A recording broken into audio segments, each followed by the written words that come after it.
Salut tout le monde, c'est Max, c'est de l'épée légendaire. Ça fait un certain temps que je vous ai pas fait de vlog. On va en faire un aujourd'hui, c'est parce que là, on vient juste de sortir du E3 2015. En fait, il reste encore quelques petits articles à venir aussi, quelques petites surprises. Mais je vais faire un petit recap avec vous autres parce que je veux dire mes impressions à moi. D'abord, je pense que j'en ai parlé à Radio Talbot hier, mais je pense que cette année, c'était vraiment un superbe E3 directement axé pour les joueurs. Puis même si je regarde ma situation personnelle, tous les jeux que je veux jouer puis qui m'ont attiré le plus cette année dans les présentations, c'est tous des jeux qui sont sur toutes les plateformes ou des exclusivités, mais il y en a partout.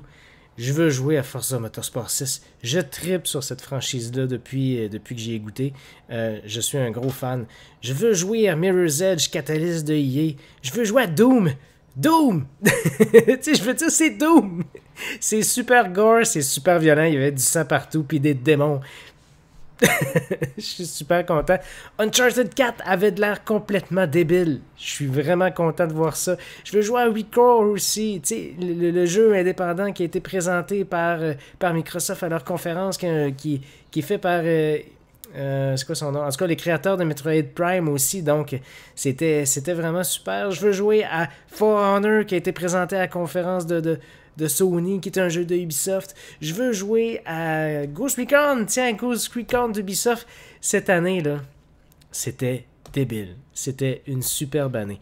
Si je prends individuellement chaque conférence, ma conférence préférée, c'était celle de Microsoft pour l'essentiel, pour la conférence globale, la façon que c'était présenté. J'ai trouvé que la conférence était super cohérente d'un bout à l'autre. J'ai adoré les annonces des jeux, de tous les jeux exclusifs. Je pense que c'est 5 ou 7 jeux exclusifs qui vont paraître d'ici la fin de l'année.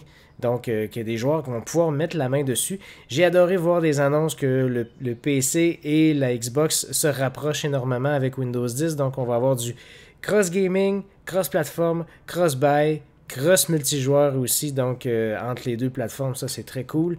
La rétrocompatibilité, je pense que je l'ai dit, mais je m'écoute pas parler vraiment, donc ça se peut que je l'avais pas dit aussi. Anyway, ça c'est super cool.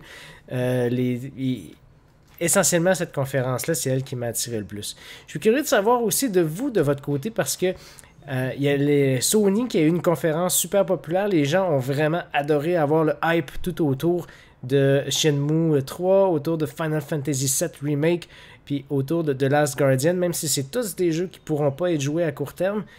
Moi, c'est des jeux qui me parlent moins un petit peu personnellement parce que c'est essentiellement des JRPG, donc c'est quelque chose qui vient moins me chercher un petit peu, mais je suis conscient que les gens sont super contents de voir ces annonces-là aussi, donc c'est bien normal que les gens étaient contents de voir ces conférences-là. Du côté de Bethesda, Fallout 4, c'était super. Doom. Je l'ai dit, j'étais un gros fan de Doom. Du côté de EA, la conférence était un peu plate, mais quand même une couple de bons jeux. Star Wars Battlefront cette année qui va être super. Mirror's Edge, Catalyst aussi, donc ça va être incontournable. Et du côté de Ubisoft, une tonne de jeux encore cette année aussi. Rainbow Six Siege que j'ai pas parlé, que moi j'ai vraiment hâte de jouer, donc voilà. Faites un petit tour sur epélégendaire.com pour aller voir la couverture qu'on a fait cette année. Puis je viens juste de publier ce matin une vidéo de récapitulatif avec des photos et des vidéos que Anthony m'a envoyé. Il est encore à Los Angeles présentement, mais c'est du stock qu'il m'a envoyé par internet. J'ai fait un montage vidéo avec ça, avec une belle petite musique. Allez voir ça sur le site et toutes les conférences. Et surtout, n'hésitez pas à partager notre stock parce que pour nous, c'est important. On voulait vraiment frapper fort cette année avec le E3 et puis je pense qu'on a réussi. Truc secret que je vous avais parlé, le second podcast de l'épée légendaire, malheureusement, pour l'instant, c'est un peu stagné. Les gens qui étaient dans l'équipe qui étaient intéressés à s'en occuper manquent de temps, tout simplement. Vous savez, faire un podcast et des trucs comme les vlogs et tout, ça prend un certain temps. Même chose au niveau des critiques vidéo. Vous avez remarqué que récemment, j'ai pas fait beaucoup de critiques vidéo. C'est parce que j'ai pas testé de nouveaux jeux depuis un certain temps. Donc, à cause de ça, je vous pose la question, auriez-vous aimé que je refasse une critique d'un jeu que j'ai déjà testé dans le passé? Fait qu'à ce moment-là, je pourrais faire comme j'ai fait avec Drive Club, une critique seconde chance. Une deuxième vie, j'avais appelé ça deuxième vie, donc on pourrait regarder ça ensemble. Fait que pour l'instant, laissez-moi vos commentaires sur le 3 au bas de l'article, membre or. J'aimerais ça jaser de ça avec vous autres. Dites-moi ce que vous en pensez. Et là-dessus, je vous dis à la prochaine pour un autre vlog.